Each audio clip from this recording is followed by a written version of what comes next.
It's great to be here. Talk about how real estate meets the needs of life science community.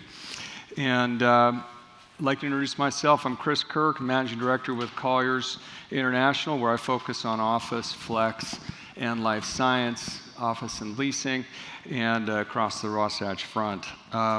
Utah's life science sector continues to increase. There's an exciting momentum that is occurring. And from Research Park, evolving out south towards the Point, we're going to look at key developments today that are now and continuing to meet the needs of this growing ecosystem. Joining me today, we've got Steve Price, President and Founder of Price Real Estate, John Dahlstrom, Executive VP and General Counsel with Wasatch Properties, Benjamin Hart, Executive Director, Utah Inland Port Authority, and Michael Ambre, Assistant Director of Special Projects, Point of the Mountain State Land Authority. And I'm going to have each panelist introduce themselves. They can go over their project and give you a brief overview of what they're working on. And then we'll get into a general discussion about how their real estate developments are meeting the needs of the market. So with that, Steve, let's see, why don't you go ahead? Yes, so my name is Steve Price. Thank you for attending this conference in this particular session. So we develop industrial buildings. Those are primarily along the northwest, along I-15 from the northwest quadrant to Draper. And we also have buildings throughout Boise, Albuquerque, and Las Vegas. We also have a number of urban core buildings. So when we first began in 2002, we would start to see different kinds of businesses. When John Huntsman became governor in 2005, 2006, he launched something called GOED, so Governor's Office of Economic Development.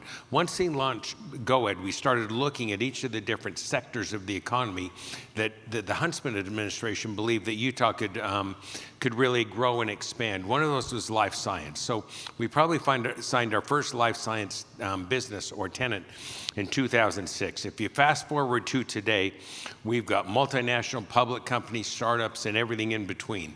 So you can begin with us in space in 4,500 square feet. These are almost all industrial buildings, and grow to our largest tenant, 426,000 feet. And so through the life science ecosystem, we've built buildings that can accommodate life science.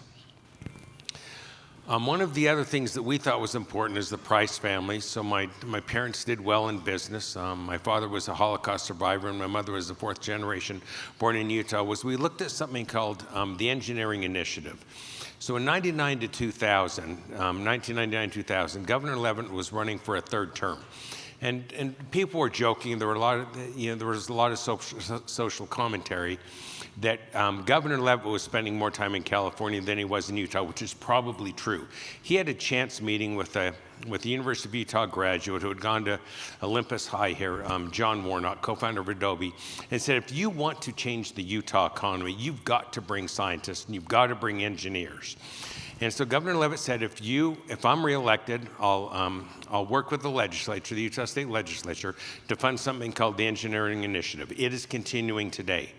And the promise was this: with that first $8 million, we'll produce 5,000 computer scientists and engineers, life science, bioscience, all the different sciences through engineering, and we will change the Utah economy. In many ways, that helped lead with Novell and WordPerfect to Silicon Slopes.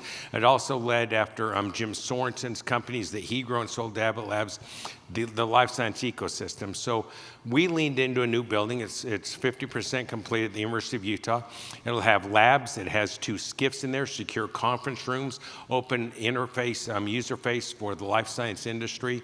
And so I just wanted to share this building with you because we believe that we have to supercharge or recharge the Utah economy again with the next generation of talent coming along. Great. Steve, thank you. Research Park continues to be a foundation for Utah's innovation ecosystem, and it's great to see how you're evolving where academia meets industry. So thank you. John? Thanks, Steve.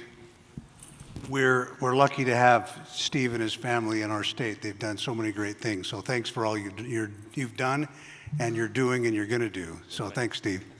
My name's John Dahlstrom. I'm with the Wasatch Group. Our company started in Utah about 30 years ago by Deloy Hansen and his partners from Logan, Utah. And we currently own about $8 billion in real estate assets in the western United States, a lot of them here in Utah. And we've recently begun working on a project out in West Valley City called we're calling it now the Medical Innovation Technology Campus. And this is located around the Stonebridge Golf Course in West Valley City. And we found this location to be ideal for what Steve's talking about, and that is creating the infrastructure here in Utah to be a hub for innovation and technology. And our efforts out in West Valley City started when we were able to attract a company from Valencia, California, a physics company from Valencia, California called Nusano, and they're relevant today because they today won from the BioUtah at this summit. They won the Innovation Award today for their technology in creating radioisotopes. So because of the environment, the business environment, and the COVID environment in California during the COVID pandemic, they were unable to achieve what they needed to in order to keep their company moving. So they looked at 5 western states, and they selected Utah among those states for all of the reasons that Steve was talking about, that our government here has created an environment and purposefully gone out and done things to make our laws more open to business and to technology. Plus, we've got the educational infrastructure that's necessary in order to create the kind of jobs that they're bringing with their technology and with the medical innovations that they're creating. So we've got currently a campus, if you're familiar with the Valley, it's located, like I said, in the with the golf course around it. So it's a beautiful, established, what was originally established as a business park, and we're now converting it into this medical innovation technology campus. You know, all the things that are great about Utah apply to what we're doing here. With Nusano's technology, they're creating a part of what will become cancer-fighting drugs. And I don't want to get too deep into the woods here, but if you're familiar with the Novartis product Pluvicto that treats prostate cancer, if you watch football, you see their ad every commercial break, because they're trying to get men to use the treatment for treating prostate cancer. But this product has only been on the market now, it went through trials and was approved maybe 2 years ago. And it was initially approved for post-chemotherapy treatment for those who don't respond well to chemotherapy. And you know, that means that you're in pretty bad shape when it comes to prostate cancer. And it was very, very effective in treating cancer in that area to the point where it was in the 90% effective, and it's now been approved for pre-chemo treatment. And the isotope that's used in that product is called lutetium-177, which is a beta particle. And I don't know how scientific everyone is here. I'm not going to go too much further in the weeds. I'll get back to real estate here in a second. But what Nusano is going to be producing out in West Valley City, they'll be able to produce 30 plus isotopes. Simultaneously, they'll be able to do 12 different isotopes on their 4 beam lines with a high-powered ion source. And they'll be able to create alpha particles that are much, much more effective at treating cancer, but are so rare now that it's difficult to use those particles in products that could be marketable. Once Nusano starts to produce these, and they will be producing them in 2026, it will open up the floodgates to to not only enhance the current treatments, but provide new treatments for cancer that haven't been possible because of the scarcity of isotopes in the market. So there are CDMOs who are creating drugs who are being attracted to the campus that we've created so they can be near the source of these isotopes that have a very short half-life, so that they can gain time in the supply chain to get these drugs to the people who need them across the world. So the infrastructure that we have here with our wonderful international airport, which is really now, with the investments that we've made in that airport, become a very key element to this type of business, is a great factor in what they're doing. This is the, so if you look at this slide I've got up here, this shows the top part of the picture there shows the existing Nusano facility. That's a 200 or 190,000 square foot manufacturing facility where isotopes will be being produced in probably, we're already testing the line right now. They'll probably be producing isotopes in 2026, mid-2026. We've got Summit Biosystems, which is the largest cold storage medical facility west of the Mississippi. It's a 30,000 square foot cold storage facility for drugs that need to be kept at constant and low temperatures.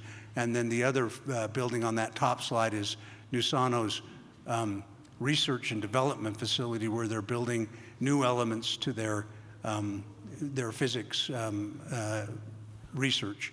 And then the 5 buildings below are the first 5 buildings of the R&D campus, where we're building an industrial flex product that'll be able to house companies that are developing drugs and doing other research and development, not only in the isotope field, but in all medical fields. And the final element of, we're also right now in talks with a couple of different hospital and clinical type facilities in order to allow us to produce or do clinical trials near the facility out there. And one of the things that we're working on with the legislature for this legislative session, Utah does have a right to try law that was passed in 2015, and it's a good one, but it's not the best one. Right now, Montana has a better right to try law than Utah has.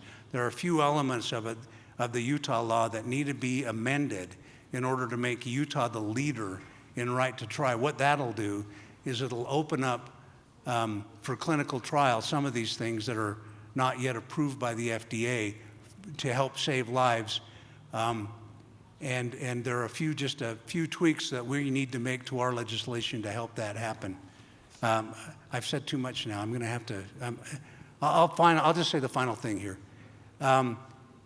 We also have an educational component to what we're doing out there. The Discover Card building is no longer being used as a call center for Discover. We bought that building about 2 years ago. We're going to convert that into an academy for training the skills that are necessary in order to work in the drug and healthcare manufacturing fields. And that's all a part of what we're trying to do here. So thank you very much. Thanks, John. And you're turning Lake Park into, what it needs to become for the city. So, this is evolving. I think the original huge thing. vision for Lake Park was wonderful. Yeah. And, back in its original day, being a business park was a great thing, but now we're on to another level. Totally. Completely agree. Ben. All right. Thank you for the opportunity to be here. It really is an honor to be on this panel and to represent what the Utah Inland Port Authority is doing. We get the question a lot because of our name, quite frankly, as to why we're sitting on a panel related to bio. Let me give just a little bit of history, thumbnail sketch. We were created in 2018 with dual purposes. One is to create and level up the state's transportation network. Two, how do we attract and recruit the best businesses to not only our community here in Salt Lake City, but across the state of Utah. So those are our two primary missions. One is strictly related to logistics. One is related to our economic strategy. Currently, we are all over the place in the state of Utah. We are we have 14 project areas in 16 different counties, ranging from up north in Box Elder County, all the way to down south in Cedar City, over to San Juan County in the east and in the central part of the state as well. So we are all over the place. And ultimately, what these designations mean, they are geographic central, and ultimately what they give us the ability to do is to collect property tax dollars. Those property tax dollars allow us to reinvest, whether it's infrastructure and roads or incentives to businesses. We have a little bit of flexibility in terms of how we can work with our local communities to help them achieve their goals. Now, our main project area is here in Salt Lake City in the northwest quadrant. We have a jurisdictional overlay. We only own one piece of property, which I'll get to in 1 second. But we have a jurisdictional overlay over about 16,000 acres that surrounds the Salt Lake City International Airport. Within that development, we have a lot of developers, landowners, others that are looking to expand. We've also been very fortunate because we got a lot of current big manufacturers, bioMérieux, with its North American headquarters. In the northwest quadrant, there's BD, Stryker. We've got a lot of great companies that are doing large-scale manufacturing in this area. So as we look at this area specifically, I think we will be looking at biotechnology development in other areas across the state, but primarily this has been a focus for us here in the Salt Lake City area. Biomanufacturing is one of our priorities. And so before I jump too much into that, what I will say on the logistics side, some of the investments that we've made specifically in this area, we just announced last week a partnership with Delta Airlines, an $18 million partnership that will bring a new 50,000-ish square foot building to the Salt Lake City International Airport. That's desperately needed capabilities when it comes to biotechnology and shipping out of the state of Utah. Currently, about 92% of our air cargo in the state actually leaves the state on a truck, whether that's to go to LAX, to San Francisco, to other markets, to leave from their airports because we don't have the right infrastructure here. This new Delta facility will include expanded capabilities to ensure that we can ship bio. And so they'll have cold storage, differing degrees, and we hope that it becomes a much more attractive facility so that biomanufacturers and those who are dependent on certain types of shipping methods will have much better options here closer to home than having to ship outside the state of Utah. We also just announced a partnership a couple of months ago with BNSF. They are bringing intermodal service into the Salt Lake City market. For those who are doing bulk or larger, probably less value-added shipping, you'll now have a secondary option. UP, our incumbent provider, has been great, but now we have a competition for Union Pacific in BNSF. That's huge in terms of being able to ship products globally and getting your products to a global market and being able to import as well. So on the logistics side, we see really good things happening. On the economic side, we see really good things happening as well. So we've worked with companies like the ones that I've mentioned, and also Stadler Rail, Northrop Grumman, and others as they're looking to expand, specifically around manufacturing. We've been able to offer incentives. We've been able to help with infrastructure, whatever it may be, and attract them into the northwest quadrant.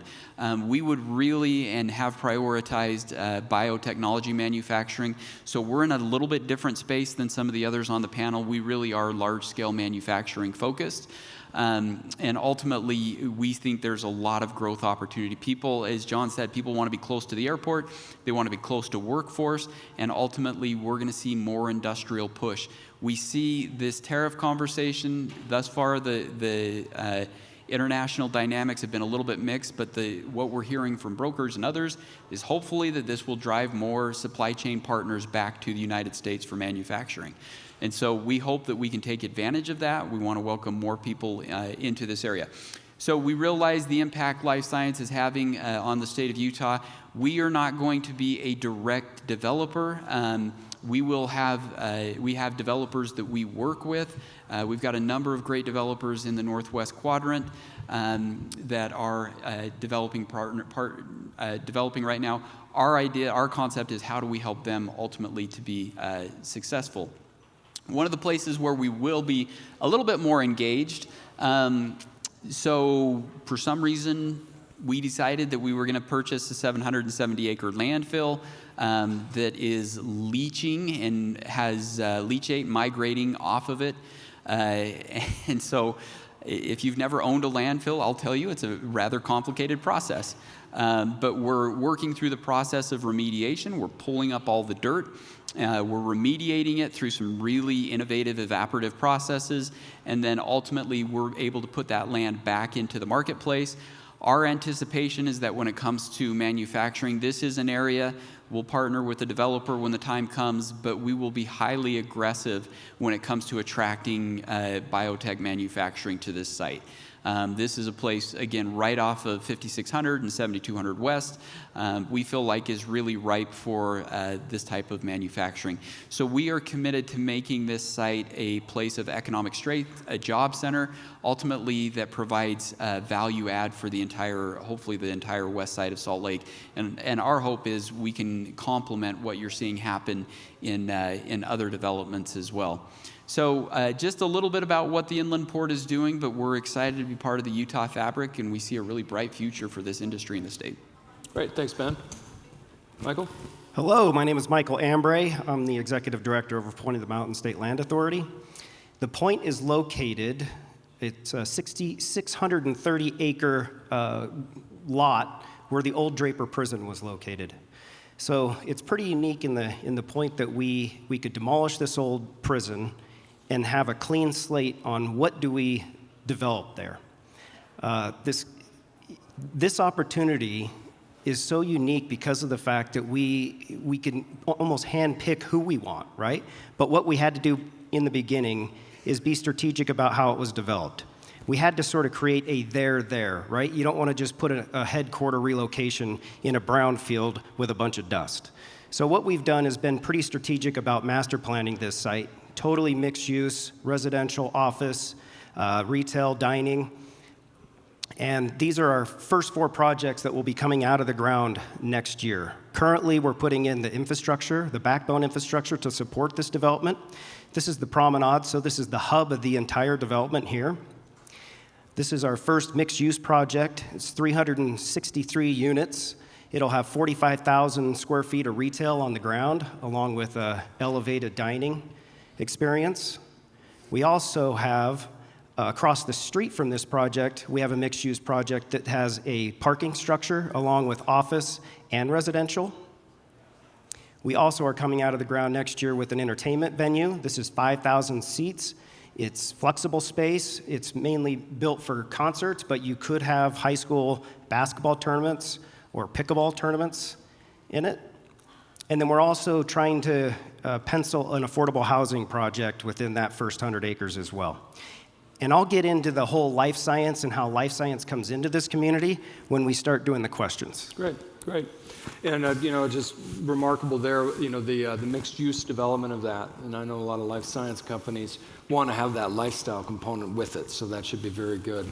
All right, thank you all for your opening introduction and overview of your real estate developments. Why don't we get into how we're sort of approaching this from a real estate-minded deal structure, and as we look at project attributes and market appeal. we've seen developments like the Point and MIT campus, plan for flexibility, specialization from the start.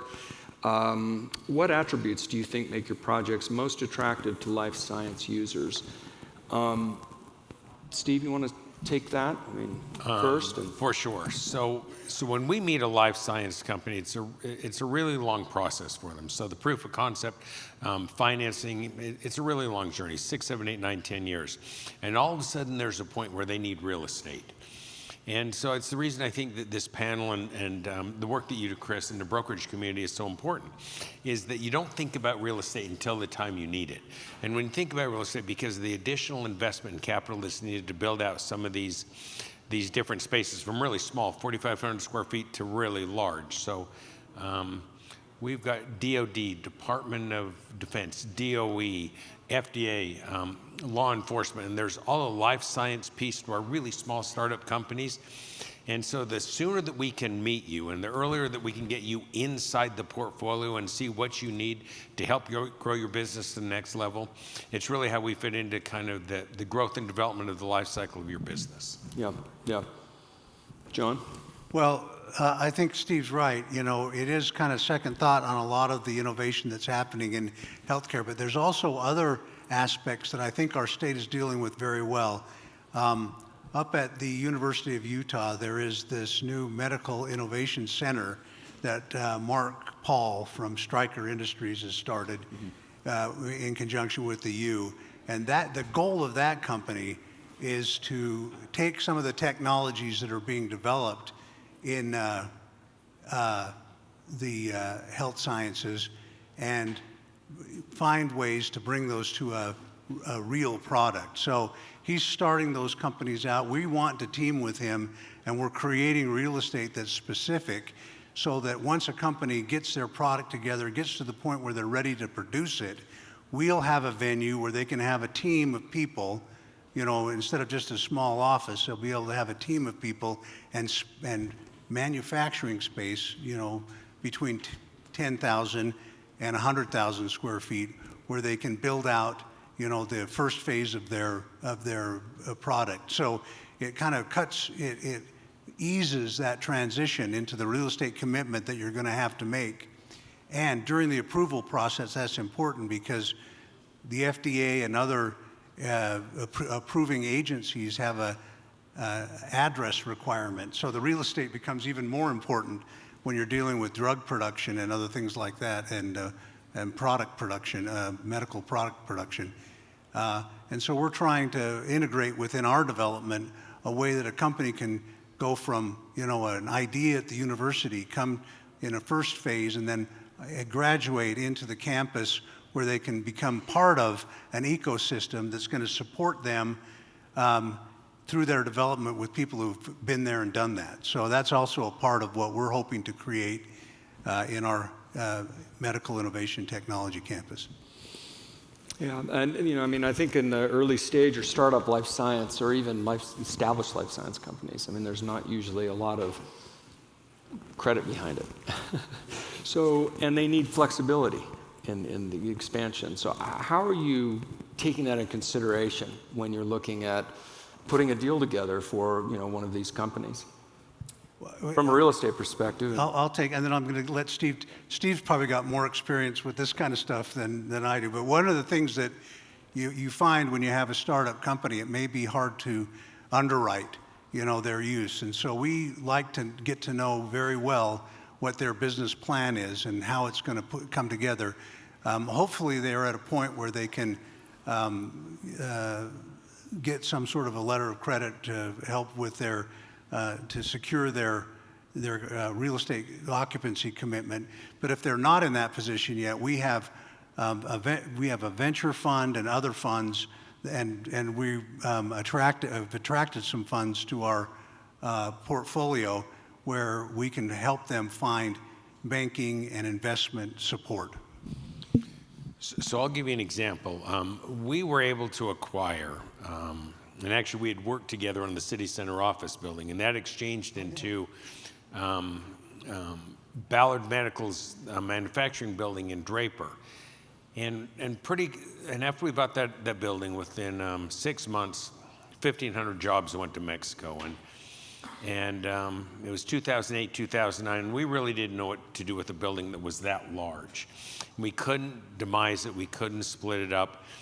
And a company here in town had sold to Edward Life Sciences, ELS, and they were looking at moving those jobs to Irvine or maybe Puerto Rico. And so we were able to meet with Edward Life Sciences, tour their facility, we made it to their board, we made it to the CEO of the company. We said, gosh, maybe you can do something here in Utah because of Delta Airlines, because of the direct nonstop flights out of John Wayne, which is right next to the ELS campus.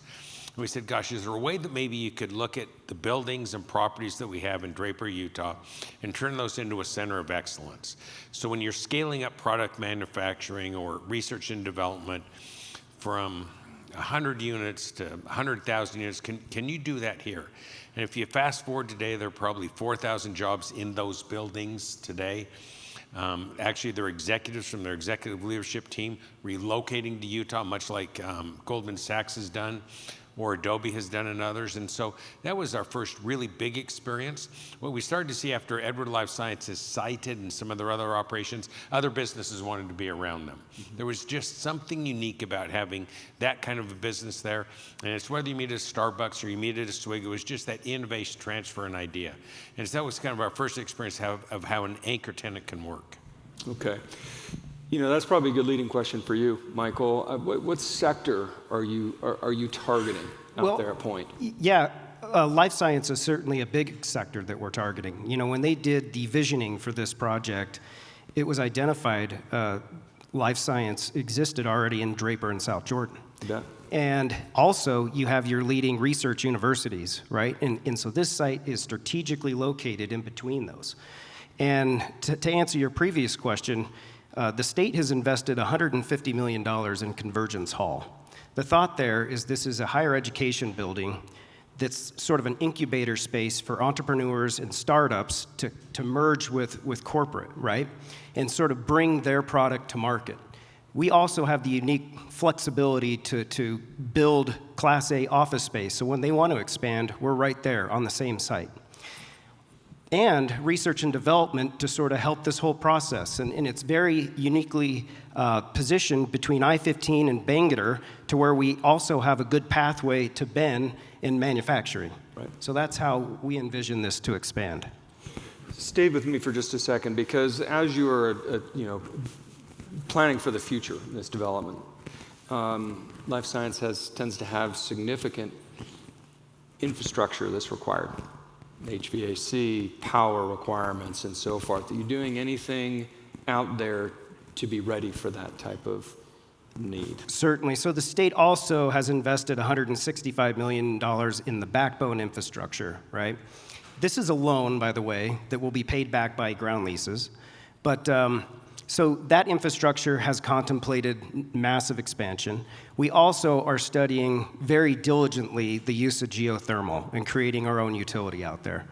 That would be a very exciting possibility. It's kind of part of our legislative mandates for sustainability and for, we have a various legislative mandates.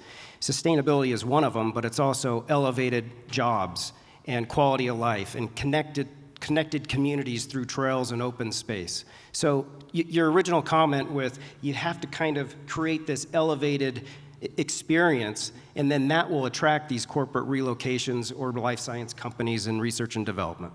And the sustainable, just made me think of Soleil a little bit. I mean, I know you guys have leaned into that quite a bit with solar and so forth. Are you seeing that as something that is a talking point for you when you're talking to these companies? So sustainability has been one of the things that we've done in many of our developments.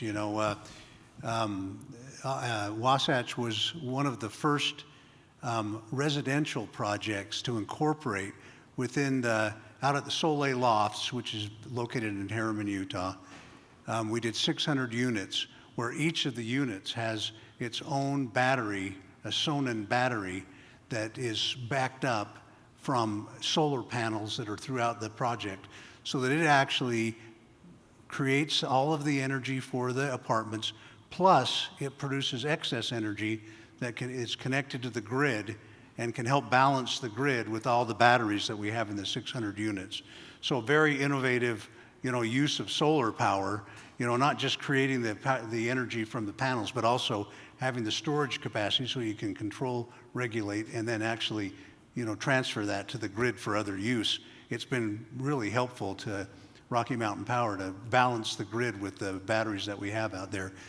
On the commercial side and out in our campus, we also have each of these buildings have a solar element to them, and they have, of course, charging stations for vehicles that'll be there. But also, in an industrial environment, it's difficult to rely totally on solar. But a lot of the office elements are also supported by solar power. So we do have a very strong commitment to renewable energy within the campus that we've designed. One of the things also that occurs to me as I'm speaking and looking at you guys here, I mean, the development sector is in this very important part of our economy. And I know the governor's office and the legislature are behind this initiative. We don't lead with incentives in this marketplace, but Ben, I know you've got kind of a unique opportunity out there. Do you want to talk a little bit about, how you're handling that or what you might be able to bring to the table for an outside company? Yeah, look, incentives are never what wins a deal, Right. But they keep you at the table. And so I would say any developer or any builder that isn't contemplating that as a part of a recruitment, you're probably missing a mark, particularly when it comes to bigger, larger developments. It's just part of the way the industry works now. The governor's office has I would say it's not as aggressive as most other states, but it keeps us at the table for most large recruitments. The port feels, and I feel like that's very important. In my tenure prior to this role at the governor's office to now, we recruited 200 to 300 businesses here to the state of Utah. It's all the big ones. It's all the ones we know and love. It's part of the process. So for me, at the port, you have to have some chip to play. Even if it's not the richest chip, which the state of Utah probably won't ever be, quite frankly, but putting something checks a box, and it keeps you at the table for that recruitment. So the partnership with the local entity, and we represent the local communities with property tax incentives, that's absolutely critical. So as you're going through this process and negotiation, if you don't have some chip to play, it's going to be really difficult to land large-scale tenants for sure. It's a box for them to check, right? And maybe not the cake, but icing on the cake, as I'd like to say. Well said.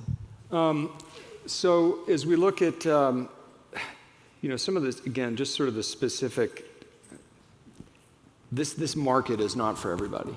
And if you're a landlord that wants to be, hey, I'm life science and lean in, you might get hurt. Why are you in this sector? And what makes you excited about what's happening here in Utah for life science? Gosh, really good question. So if we look at the Utah GDP, we're most like the U.S. GDP. We're really balanced. We have balanced GDP. And if you look at the life science ecosystem, and I like to look at how things began. So I mentioned the engineering initiative of Governor Levitt in 99 to 2000. It also took Novell and WordPerfect and Evans and Sutherland, so those seed capital or seed corn companies with all the talent that grew. If you look at the life science ecosystem, it really was Jim Sorensen and his two partners when they sold Abbott Labs, and two of the three partners went back into the business, has helped grow this life science ecosystem. The Utah system of higher education is actually a system of schools. You had it in one of your slides. So rural and urban. And the University of Utah so we're an R1 school, University of Utah, almost $1 billion in research grants. You can't do that without a med school. But if we start to look at the technology transfer and we look at the ecosystem that's been built here, and if we look at the talent that's in the market, more and more capital coming to the market, the life science ecosystem and the life science and device science industry, even we're starting to see veterinary science come because of Utah State and other things that are happening. That's really exciting to us. Our interest in life science really came with the opportunity to create this headquarters for Nusano Inc. And once we kind of started down that path, we saw that there was really a bigger opportunity. And as we started digging into the development of that idea, it really led to a lot of things, and a lot of the things that Steve's talking about, a lot of the efforts that the state has put into this area, came to light, and we were able to see that there really is, the state is well poised to become the center for a lot of these technologies, and we really can be a leader. And and although we're not number one, I think we can be number one. I believe we can.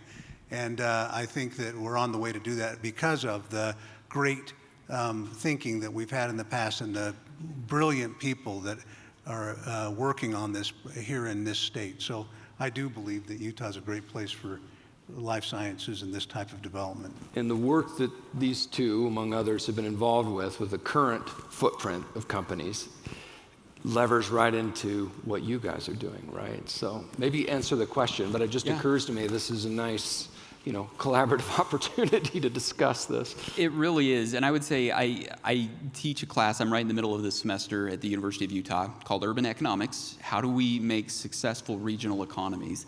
The thing that I stress to my students throughout the semester is you have to have the right jobs that pull the rest of the economy. Mark Nord, one of our great labor economists here in the state of Utah, used to say these jobs, high-paying, formidable, future-facing, they're the ones that are the economic engine. They pull the rest of the economy along. We have to have these jobs. They're critical for our economy. So I would say as we're thinking about this, the bio-industry is saturated with these jobs that pull the rest of the economy. As we think about bio and what it does, we have to realize it's not just about an industry, it is about pulling the state's economy forward for future generations in the best manner possible.